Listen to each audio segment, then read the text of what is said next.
This government chills me to the bone.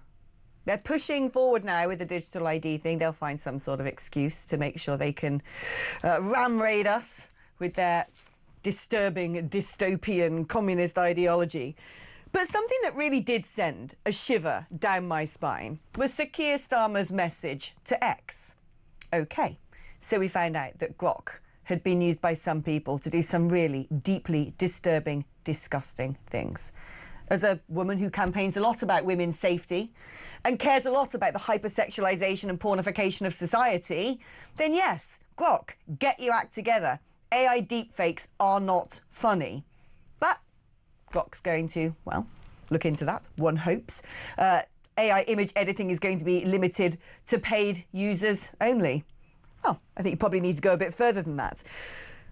But what Sir Keir Starmer said about using one of his quangos, Ofcom, using the full forces of all their powers against X, including possibly closing it down. I'm sorry, you can't gaslight me, son. You ain't pulling the wool over my eyes. This has got nothing to do with the AI deepfakes, does it? You don't like X because it is a leading source of news in this country. You don't like X because you don't like free speech. You don't like X because you don't like people being able to exchange informations and opinions and ideas. You don't like the criticism, do you? You're a thin-skinned megalomaniacal monster. That's why you want to close it down. If you really cared about sexual abuses online, there's a myriad porn sites you could have closed down. Didn't do that, did you? I mean, come on. People traffickers advertise their wares on TikTok. You're not threatening to close that down. All sorts of weird things are being sold illicitly on Instagram. You're not closing that down. There are paedophiles out there using platforms such as Snapchat to groom kids. You're not closing that down. And yet, the social media platform that is actually about news and information, and yes, a place, the public forum, where people can get together and, frankly, criticise you, that's the one you're going after? Yeah, you ain't fooled me, son. We see you. We know what you're doing. Well, let's speak about other things going on in America as well, with the brilliant Steve Gill, former advisor to Clinton and Bush. Hi, Steve. How are you doing? Hey, Alex, it's great to be back with you. Let me first say you are 100% right about X. The other night, my phone started pinging like crazy when the attacks on Venezuela were happening. And I immediately, 1:32 in the morning here in the U.S., tuned to Fox, CNN, MSNBC, looked at all the news stations that are supposedly 24/7 news. Nothing was there. But where could you find live of what was going on in Venezuela? You could find it on X. You could find it on YouTube, because people in Venezuela were using their phones to take pictures out of their windows of the bomb blast and missiles, posting it on X in the U.S. That's why President Trump and his team at Mar-a-Lago had X on the big screen behind them. That was the live news source. And the legacy media better pay attention to, if you mean live, it's because people want to know now what's going on. And by that, I mean right now, and they completely failed on that here in the U.S. and I suspect around the world as well, other than X. It's worse here. The EU especially have had their knives out for Elon Musk and X ever since he bought the platform, because they deem him too right-wing, they don't like it, they can't control it, they can't censor it. I mean, the EU is just one giant censorship machine. And, you had the Information Commissioner, Thierry Breton, threatening to come and close down X. It's clear that these people, the global socialists who have had most of the Western world in their gnarly little white-knuckle grip for decades now, don't want to release control. The jig is up. People don't want them anymore. There's a rising tide of populism, and so they're digging deeper. They're digging their heels in, and they're now trying to silence us. That is surely what all this is about. How does Keir Starmer keep his 12 to 14% approval rating if people have more information? I mean, it will go even below that. I don't know if you can do negative numbers in polling, but whether it's Keir, whether it's Macron in France, whether it's Merz in Germany, you look at their poll numbers and the people are rejecting them. And again, all over the globe, you're seeing in South America, the voters move towards the populist conservatives. You're seeing it in other parts of Europe.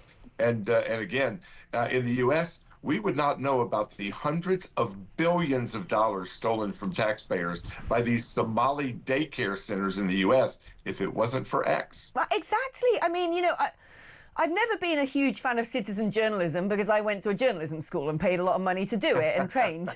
But if it wasn't for some of these brilliant young people, especially going out and getting this information and distributing it, all sorts of things would be going on. And that is what the elites are scared of. They're scared that we can see them and they're scared that we can discuss them. And quite frankly, BBC's on in the corner up there. They don't even know that Iran exists. One of the most important news stories happening in the world right now. Haven't seen a peep of it on our national broadcaster. And actually, it's not even a national broadcaster anymore because it's just BBC World. But no, some parts of the world aren't worth talking about when it comes to potentially the overthrow of a tyrannical Islamist regime. But, considering that other than X, frankly, we still all have to get our information from, various media outlets that I no longer trust. Can you tell me what's going on in America? Because if you listen to the BBC, it sounds to me like ICE are running rampage, massacring people in the street. Trump's going to invade Greenland. I just think this is all massively overblown. A tragedy that a woman was shot, OK? I'm not downplaying that at all. And everyone's now speculating over the footage and analysing it and saying, was the ICE operative's life in danger? Is that why the agent fired his weapon? There's been another situation in Portland after the one in Minneapolis with 2 people injured. They also have been shot. Is this because people now are being so radicalised that, I've seen videos of some of these mad people, including actually in that brilliant documentary about Somalia, where there was some crazed woman standing outside one of these fake news daycare centres shouting, ICE are here! ICE are here! And it was like, dude, it's just a man with a camera. ICE are here! And you can imagine why some people, because they seem to be so demonically possessed, think, I've got to do my bit to save the immigrants because Trump's going to kill them all. I mean, what is going on?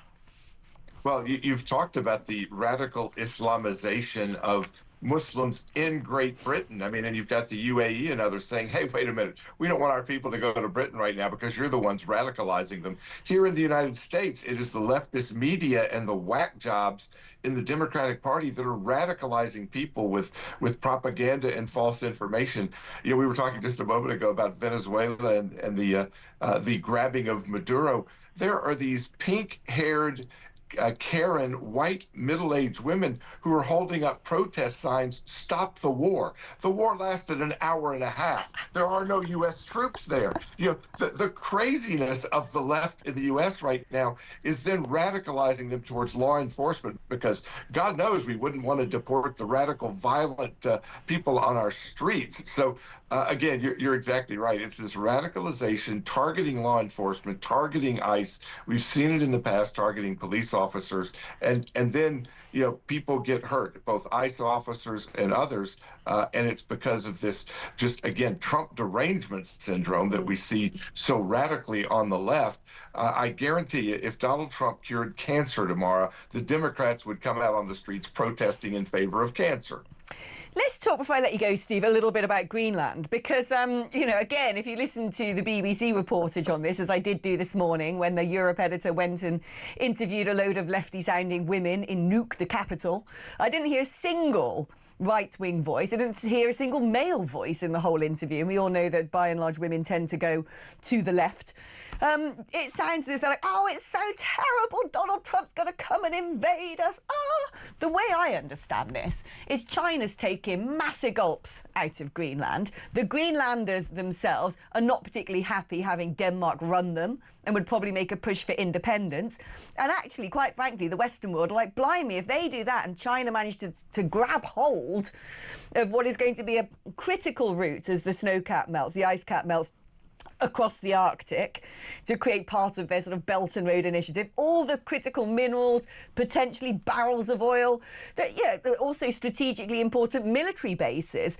And that, Donald Trump's looking at this going, why aren't you doing anything, Denmark? Why are you just sitting on your hands and letting the security of the Western world evaporate in front of your very eyes? Also, quite frankly, it isn't the case that Greenland's always been part of Denmark. That is, in terms of world history, a relatively new event. And yet when I hear the reportage over here in the UK, it sounds like a B-52 bomber's about to fly over the top of the globe, dump a load of payload on some Eskimos, and then seize it by force. It's madness. Well, again, as I tell people all the time, Alex, you have to take Trump seriously, but not literally. And when he talks about military defense of Greenland, he's talking about defending U.S. and European interests against China potentially militarily establishing bases and becoming more involved in Greenland. And again, that's a legitimate threat, as Trump keeps pointing out. Our true adversary in the world, I think, for both Britain and the U.S., is the military, diplomatic, and economic power of China, and it gets ignored because we buy so much stuff from China because they continue to grow their economy while many of these other economies are failing. What has Denmark done for Greenland over the last century or so? Denmark can't run their own country, as Donald Trump was pointing out the other day. I mean, their culture is failing. They've allowed the mass illegal immigration to change them from Denmark to whatever it is that they're heading, much like we're seeing in Britain.